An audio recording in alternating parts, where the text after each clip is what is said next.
eh, Terus inovasi mana ataupun naon kehidupan new sebagai normal. ya ring inovasi di rumah tangga personal kumaha aja. Oh, gitu we.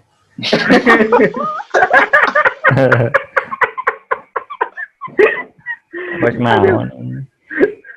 Ya sekarang kayak Ling, Lihatnya tuh kamu kieu lain naon orang soalnya. Yo, what's up? Kembali lagi di Elora Podcast bersama saya Zain Permana. Nah, kali ini kita bakalan ngomongin dan ngobrolin soal Ringga nih ya. Jadi, tadi pembuka bahwa dia tuh ya sahabat kita yang lagi pusing sama dirinya. Tapi kita bahas lebih lanjut ya. Jadi, obrolan malam itu kita lagi ngomongin soal apa sih yang ada di pikirannya Ringga, ruang pikirannya Ringga itu seperti apa, dan bagaimana cara kita berinovasi. Nih, seperti ini obrolannya. Check it out. Ari maneh. Biasanya Jen Tapi ente eta mengatasi eta kumaha ring? mengatasi ya. Kan dirimu teh sedang dipotong gaji ya. Sedang ada penurunan dari segi finansial kan. Penghasilan. Itu kan Sedangkan, harus berinovasi gini. Jualan kemarin gimana usaha eta kumaha? Nah, itu termasuk inovasi, kenapa nggak disebutin? Oh iya. Oh, Ada- eta inovasi nu tadi Ada mah revenue stream yang baru berarti kan? gantikan kebiasaan. Heeh. Inovasi Ya, naon? bener. Ya, orang kamari mengikuti arus gelombang WFH teh ya, warung from home. Heeh, Jadi menjadi bagian yang berdagang gitu akhirnya. Kan banyak tuh namanya orang-orang update status nanti dagangan anak. Wah, itu nantinya. Oh, alhamdulillah ya. Jadi loba entrepreneur. Ya akhirnya kemarin coba menjual barang-barang yang karena nggak punya barang pribadi yang bisa dijualnya. Jadi menjual barang dagangan Barang-barang mana guys banyak. lain banyak coba ke barang yang bisa dijual. Tapi emang itu bener cek si calon tong oge. Si calon tong kan berprofesi sebagai sales sana. Ngejual gagal wae saya teh. Gagal, setiap penjualan gagal, setiap ngejual barang gagal terus nggak memenuhi target, dipecat ya. Tapi justru alhamdulillah dipecat setelah dipecat saya jadi sukses menjual barang. Tapi yang di mana dijual. Barang-barang sorangan. Gak duit. Tapi pertimbangan mana jual milih jualan naon eta kumaha? Pertimbangan mana jualan? Barang jual naon sih? Iya. Nah, disebut inovasi gitu. Berarti kan lain inovasinya merubah kebiasaan kan tadi Iya, dari merubah pasar jadi ke kebiasaan pasar. gitu. Sebenarnya kalau barang mah sebenarnya bukan Sebetulnya contoh inovasi yang dilakukan pasangan suami istri naon sih? Atau misalkan kehidupan rumah tangga tuh bentuk inovasinya seperti apa sih? Orang coba sih. Ayo beberapa misalnya dari baturan orang gitu yang sekarang udah banyak sih ya kayak pola-pola sekarang mungkin sekarang ada namanya stay at home date gitu kan. Itu kan bahasa bentuk inovasi ya. Kalau dulu mah kan identik misalnya teh laki gawe gitu. Terus perempuan di rumah. Kalau sekarang mah udah lebih ini sih. Kan kadang-kadang ada beberapa juga yang laki dia stay at home cuman lebih produktif. Ada juga yang nggak produktif sih. Jadi si ininya tuh finansial mungkin ditanggung oleh istri gitu. Itu juga terus mungkin ada juga yang misalnya suami istri yang setelah inovasi mungkin awalnya sama-sama sibuk kerja terus akhirnya udahlah kita sama-sama resign terus bikin usaha yang bisa kerjain dari rumah. Itu inovasi sih.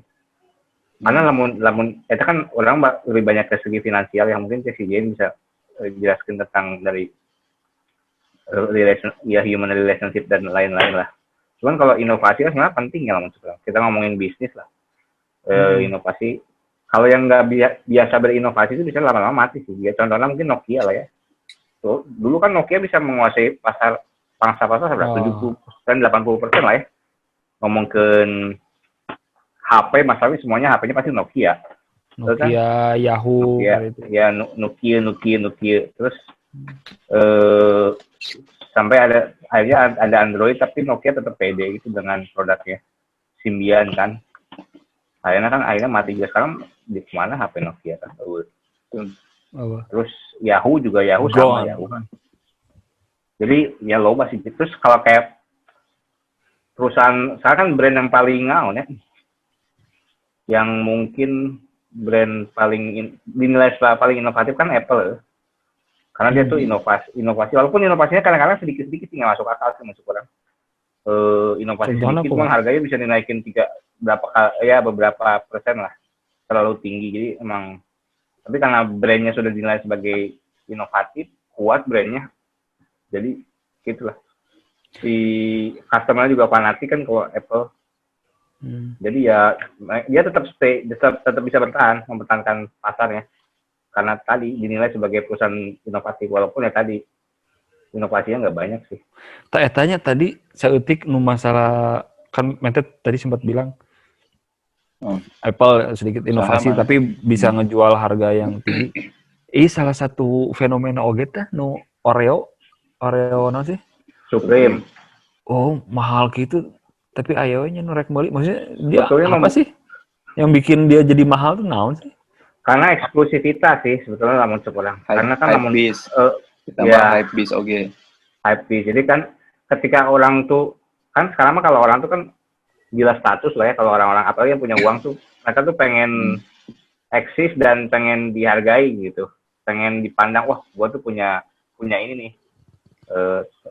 Terus ya makanya si Eta tuh bisa nge-rebranding dan itu kan dimanfaatkan oleh orang-orang reseller lah ya. Kan sebenarnya yang naikin mah reseller ya. Dan ketika si barangnya dibuat limited tuh orang tuh kan jadi buru-buru lah ya. Jadi si barangnya tuh dibuat terbatas, jadi tapi sedangkan yang pengennya tuh banyak.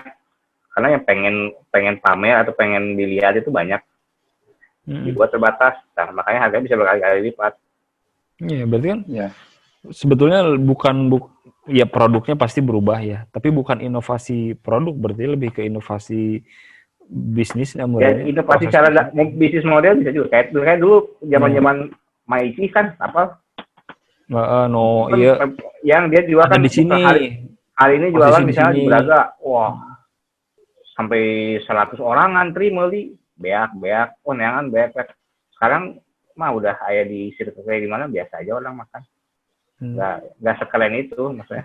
Padahal kan ya gitu-gitu aja kan rasanya lagi kemarin kan justru orang-orang mereka asup ke personal art. Jadi masa kurang nanya ke Siringga teh ada inovasi secara pribadi teh soalnya kan orang teh ente ngomongkeun produk sebenarnya namun pribadi mah inovasi teh termasuk metode oge contohna kieu mun selama ieu urang teh berarti ngandalkeun tinu gaji pemasukan. Nah, di masa pandemi ini kan kita nggak bisa kerja tuh WFH atau mun didinya mah kan tetap bekerja tapi kan gajinya tidak memenuhi teh gini. Si Robert Kiyosaki mah kita bisa masuk ke 4 kuadran. Ada metode lain untuk mendapatkan uang teh gini. Nah, tadi orang kan nemu makanya mana ngomong berjualan. Berarti kan bisa self employee. Orang teh menjual diri orang gitu nya ngerjakeun naon amun teh orang berinvestasi teh si kuat jadi MC. Nya kan begitu tah. Eta kan bentuk inovasi sebetulnya. Mencari celah pemasukan lain. Si buat kan investasinya mana nyaatnya ke naon sih? Apartemennya. Investasi. Jadi kita teh pindah ke 4 kuadran yang beda gitu. Jadi peran kita selama ini sebagai pegawai yang dibayar orang, mun urang mah justru eta kan nyieun Hey Academy, nyieun filosofi ruang hati, nyieun akun YouTube, orang ke itu. Nah, mana naon gitu ring maksud orang teh ada nggak inovasi pandemi yang membuat dirimu teh pindah kuadran gitu. Kuadran digaji orang, pindah jadi ngagaji orang. Atau berinvestasi uang yang datang. Eta kan inovasi, metode yang beda. Belum sampai. Aya teh kepikiran gitu. Belum sampai. Itu dagang bukannya sudah termasuk ya dagang tadi. Termasuk itu dagang. Iya, maksudnya tapi bukan di kuadran investor, masih di pedagang gitu kan. Tapi kan maksudnya investor. Maksudnya mana self employee dan belum punya. Tapi sebenarnya lamun orang mendefinisikan sebagai entrepreneur mah bisa kategorikan sebagai entrepreneur nggak sih? Karena kan mana kan bisa mengatur. Ya, benar. Kan sekarang apa bedanya dengan pengusaha mobil?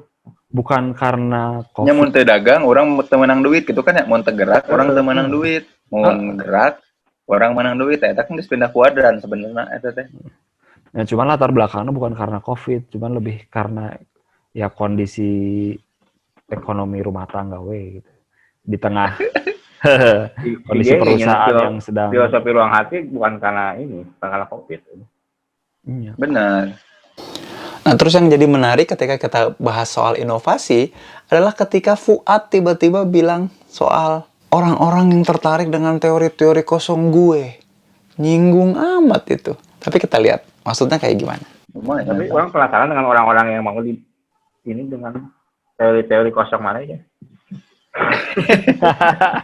Tapi kan sebetulnya kadang-kadang orang tuh sebenarnya tadi balik lagi ke si tadi Oreo. Oreo itu tuh kan Oreo tuh dianggap sangat mahal karena orang tuh dipersepsikan bahwa itu bernilai sih. Terus yang teori-teori mana Jen? Oh ini tuh ada isinya karena menyuruh si pendengarnya tuh bahwa ini tuh benefitnya bagus gitu. Padahal mungkin kosong. Tapi ketika orang itu benar juga ya dipikirkan benernya manfaatnya ya. Jadi adalah manfaatnya. Ya, matak eta teh inovasi orang teh salah sajina creating demands eta creating demands. Orang teh sadar bahwa kayaknya gue butuh itu. Dan itu sesuatu yang dibutuhkan. Nah, karena memang orang teh bakal beli produk yang mereka butuhkan kan. Nggak mungkin beli sesuatu yang nggak dibutuhin. Jadi orang lain yang produk, tapi orang creating demands, menciptakan pasar orang saha, kasih pasar teh kudu butuh produk orang. Ya, kan orang bisa provide eta. Nah, itu orang lakukan gitu. Itu kan untuk melakukan itu butuh skill salesman yang bagus. Seguru orang ya. Lain salesman justru marketing. Salesman dia targetnya cuma jualan. Justru dia kurang jelaskan mana. Nah, di bagian ini ada percakapan yang menarik. Ternyata cara pandang saya dan mungkin Ringga atau mungkin teman-teman Elo dan semua masih kurang pas soal bedanya antara sales dan marketing. Dan ternyata ada istilah lain, namanya ada order takers. Ini yang harus teman-teman simak karena ini kayaknya penting banget buat teman-teman yang berusaha berinovasi tapi bingung caranya seperti apa. Nah, ini nih. Ini bedanya antara sales, marketing, dan order takers. Kita simak penjelasan Fuad. Kumaha sih? Keluar. Sebenarnya salesman yang bagus itu dia bisa meng-create demand dan meyakinkan bahwa orang tuh menjual barang tuh untuk membantu kamu. Jadi yang saya jual tuh ada benefitnya. Jadi ketika kamu membeli barang dari saya tuh, misalnya jualan apa ya? Jualan pompa atau jualan alat-alat pertambangan atau jualan alat-alat bengkel lah ya. Dengan saya menjual ini sama itu, usaha bisnis kamu tuh bisa lebih lancar dan si revenue tuh bisa meningkat. Nah, kalau si Jen menjual dengan mengikutin kelas saya tuh, nanti tuh kamu tuh bisa tercerahkan gitu. Jadi menjual solusi. Tapi emang sekarang tuh kebanyakan di Indonesia ya. Salesman itu sudah lebih ke order taker. Jadi bukan salesman, dia order taker. Jadi saya tuh nyokontak. Pokoknya cari orang yang mau beli mobil aja. Mau beli mobil, ini saya beli lewat saya. Jadi dia tuh bukan salesman, order, namun cari order taker. Gening bilang salesman mah bukan, itu mah marketing mah lebih ke bagaimana menjualnya. Tapi ketika kemampuan si eta approach, meyakinkan bahwa terus menjelaskan bahwa saya di sini untuk membantu tuh itu kemampuan salesman. Tapi kalau cuma dia nungguin misalnya orang mau beli terus nyari orang terus tawarin terus ya udah beli, itu mah order taker sih. Lain order taker. Dan istilahnya orang kerek apal eta. Taharing mana didinya jualan naon eta kamari. Jadi sesuatu teh jadi solusi jang saha teh. Ya memang sama-sama menjual, cuman halo Bandung. Kayak suaranya halo.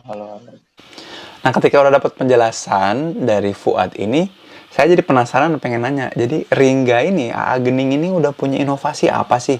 Takutnya salah memandang inovasi itu apa. Bahkan takutnya salah memandang diri sendiri dalam memandang inovasi. Nah, justru di sini yang bikin gemes karena ternyata jawaban AA Gening seolah-olah dan terkesan seperti ini. Jadi hari orang sih posisinya menu dagang pribadi lebih ya sekarang memang masih di tahap dagang gitu. Orang belum sampai ke bisnis yang memang untuk jangka panjangnya akan seperti ini cara berdagangnya seperti itu.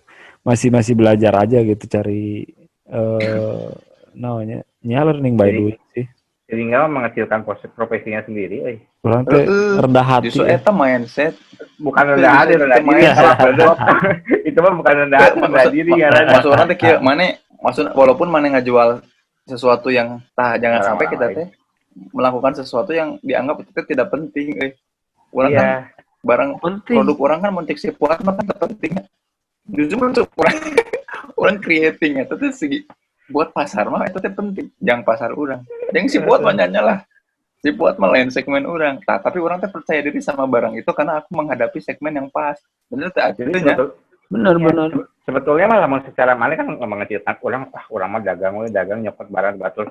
Emang sekarang kalau kita lihat pedagang emang seberapa persen sih 70-80% orang mah ngambil barang orang lain terus dijual kan itu termasuk bisnis. Sekarang misalnya kayak perusahaan sebesar Astra atau Indomobil lah kan kita lain barang kita barang batul, barang Toyota, barang lain kita dijual kan apa bedanya jeung mana dagang duren Beda cara Betul tidak? jualanna. Ya memang tapi kan termasuk bisnis jadi oke. mana ring sok rek kumaha. Ketika mana mengecilkan Jalan ke mengecilkan jalanan. terbuka visi Ya, Jadi jadi mana sebetulnya, kumaha ketika mana? jadi Ketika mana? sebetulnya ketika mana mengecilkan sesuatunya jadi itu akan terus kecil karena mana tidak bermimpi untuk menjadi besar. Tuh sih sebetulnya ini salah satu anak tangga aja. Jadi kan sebetulnya orang udah Ya seru ya. Nah, video ini mau sharing bahwa innovation is not about the product. Jadi inovasi itu bukan soal produk dan kita bisa, kalau ciri bahwa kita berhasil inovasi itu berarti kita udah bisa ngejual satu produk, bukan. Tapi metode apa yang kita pakai supaya kita berinovasi. Ini yang penting, mindset soal inovasinya ini penting. Dan kita gemes sama Ringga itu karena kayaknya masih ada yang belum fix di dalam pikirannya terkait inovasi. Dan kayaknya masih berat buat dia untuk berinovasi. Tapi tadi dia udah bilang sesuatu nih. Kita akan lanjut di video yang akan datang ya. Kalau teman-teman suka dengan video ini, jangan lupa like dan subscribe channel Elora Podcast ini. Sampai jumpa ya di video selanjutnya. Kita simak dan denger nih apa yang Ringga omongin dan bagaimana cara saya dan Fuad bantu coaching Ringga untuk dapetin insight bahwa lu tuh mau ngapain sebenarnya dalam hidup ini, mau gitu-gitu aja emangnya. Walaupun sebenarnya belum tentu saya dan Fuad udah dapet apa yang kita banget ya. Tapi mudah-mudahan obrolan ini juga bisa men-shape your mind, nge-shape pikiran kamu untuk dapat insight sesuatu. Sampai jumpa di episode Elora Podcast selanjutnya. Saya Zain pamit mundur. Assalamualaikum warahmatullahi wabarakatuh.